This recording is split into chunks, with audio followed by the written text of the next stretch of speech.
Good morning दोस्तों, राधे राधे, जय श्री कृष्णा। जैसा कि ये वाला क्वेश्चन आपका दिया हुआ है या इससे रिलेटेड कोई भी मोड का क्वेश्चन जैसे कि केवीएस के एग्जाम पेपर में देखने को मिलता है, टीजीटी, एनबीएस, पीजीटी के अदर एग्जाम्स में देखने को मिलता है। हमारे पास मोड फंक्शन की जो विशेषता होती है modulus of x, mode function की जो विशेषता होती है कि मोड फंक्शन हमेशा पॉजिटिव वैल्यू देता है। ये देगा x यदि x ऑलरेडी पॉजिटिव है और देगा -x यदि x ऑलरेडी नेगेटिव है। यदि x नेगेटिव है तो माइनस आगे लगा देता है, इस कारण ये भी पॉजिटिव हो जाता है। फॉर एग्जांपल के तौर पर यदि आपको 5 का मोड निकालना होता तो 5 तो ऑलरेडी पॉजिटिव है तो ये 5 ही देगा, लेकिन -5 का मोड निकालना होता तो -5 एक नेगेटिव संख्या है तो इसके आगे माइनस और लग जाता।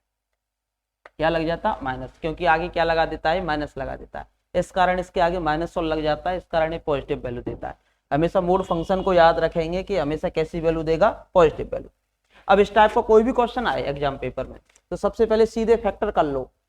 तो यहाँ 4 है या 5 है तो 5 को 4 की फॉर्म में तोड़ना पड़ेगा, 4 एकम 4। तो यहाँ से जब इसके आप फैक्टर करते हो, इसके फैक्टर आएंगे मोड ऑफ x प्लस का 4 और यहाँ से आएगा मोड ऑफ x प्लस का 1। 4 एकम 4 और 4 और 1 कितना हो जाता है? 5।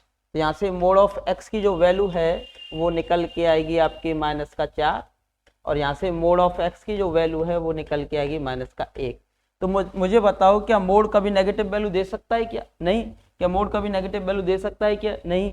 तो इसकी वैल्यू भी संभव नहीं है और इसकी वैल्यू भी संभव नहीं है, तो दोनों की वैल्यू संभव नहीं है, तो इस कारण इसकी जो वास्तविक हलों की संख्या होगी वो क्या हो जाएगी? 0 हो जाएगी। तो देखिए इसी प्रकार नेक्स्ट फॉर बेस्ट अगले क्वेश्चन की ओर मूव करते हैं। अगले क्वेश्चन की ओर ये वाला क्वेश्चन दिया हुआ है, फिर से इसके फैक्टर करेंगे। 3 दूनी 6 तो प्लस का है तो प्लस का 3 लेना पड़ेगा और माइनस का 2 लेना पड़ेगा, तो प्लस का 3 और माइनस का 2, तो मोड ऑफ x प्लस का तो कितना है? 3 और मोड ऑफ x और माइनस का कितना है बोलो? 2 है और बराबर में 0। तो यहाँ से मोड ऑफ x का मान कितना आएगा बोलो? माइनस का 3 आएगा, जो कि संभव नहीं है, और यहाँ से मोड ऑफ x का जो मान आएगा वो आपका आता है कितना? 2। अब ये वाला मान तो आपका संभव है नहीं, तो यहाँ से मोड ऑफ x की क्या वैल्यू हो सकती है? x बराबर हो सकता है एक तो खुद का 2, तभी 2 आ सकता है, और एक x बराबर हो सकता है कितना बोलो? माइनस का 2। तो -2 डालने पर भी 2 देगा और 2 डालने पर भी ये कितना देगा? 2 ही देगा। तो इसकी 2 वैल्यू हो सकती है, 2 और -2। तो उसने पूछा है केवल एक मूल है? नहीं, इसके कितने मूल निकल रहे हैं? 2 निकल रहे हैं। तो पहला ऑप्शन कैसा है? गलत है। मूलों का योग -1 है, 2 - 2 कितना आ रहा है? 0, -1 नहीं आ रहा। दूसरा ऑप्शन भी कैसा है? गलत है। ये कह रहा है 4 मूल हैं, नहीं 2 तो है ही नहीं, 2 निकल रहे हैं, ये भी गलत है।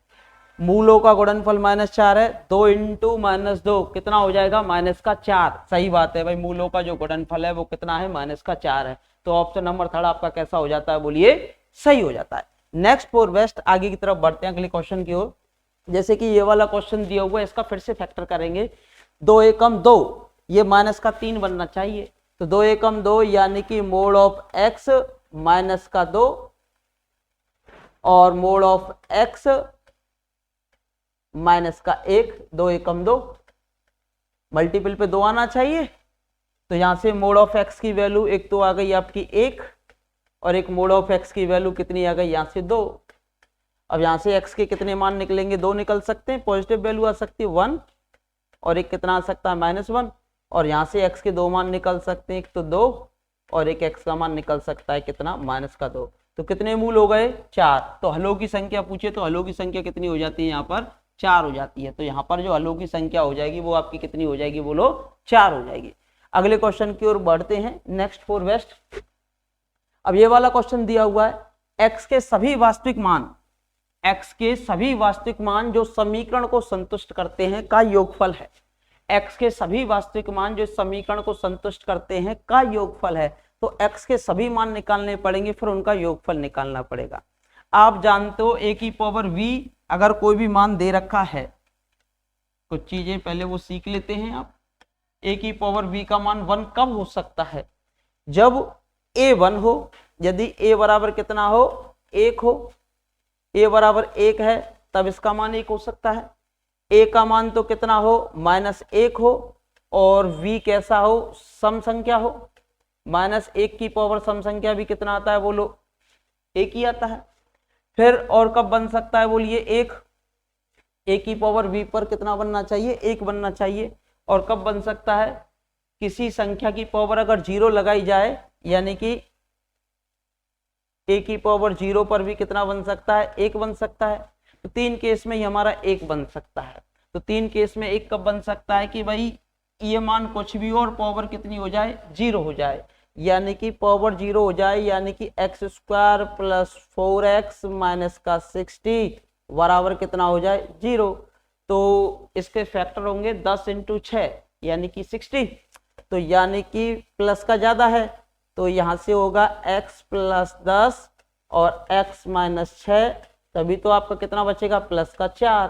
तो यहाँ से x का मान आएगा, एक तो प्लस का 6 और ये माइनस का 10, दो मान आ गए। अगर किसी संख्या की पावर 0 लगाते हो तो उसका मान कितना आता है, 1। एक तो केस ये बन सकता है। दूसरा ये है कि भाई इसका मान 1 हो, ऊपर पावर कितनी भी हो। दूसरा केस बन सकता है कि x² - 5x + के 5 बराबर कितना हो, आपका 1 हो, और ऊपर की पावर का मान कितना भी हो। जब 1 होता है तो इसको इधर लेके आएंगे तो कितना बन जाएगा बोलो, 4 बन जाएगा। ये x² - 5x और ये प्लस का कितना बन जाएगा, 4 बराबर कितना, 0। अब इसके फैक्टर क्या होंगे, माइनस का 5 बनाना है तो -4 × -1, तो x बराबर कितना आएगा बोलो, 1 और 4, दो मूल्य आ गए। अब तीसरा केस क्या बन सकता था, एक केस ये हो गया, एक केस ये हो गया, और तीसरा केस बन सकता था कि ये तो माइनस हो और ऊपर पावर सम हो। तो तीसरा केस बन सकता था कि x² - 5x प्लस का 4 बराबर में कितना होगा, सॉरी माइनस का 5 प्लस का 5 बराबर कितना है, -1। तो इसको इधर ले आओ, x² - 5x प्लस का 6 बराबर 0। तो 3 दूनी 6, तो यहाँ से x बराबर कितना आना चाहिए, 2 आएगा और 3 आएगा। लेकिन x कैसा होना चाहिए, सम होना चाहिए। x कैसा होना चाहिए, सम होना चाहिए, क्योंकि पावर ऊपर कैसी होगी, सम होगी, तो ये आपका नीचे का मान कितना आएगा, 1 आएगा। तो सम होना चाहिए, तो x बराबर क्या पॉसिबल है, यहाँ से केवल 2। अब x का मान एक तो 2 हो गया, और x के 2 मान ये हो गए, और x के 2 मान ये हो गए।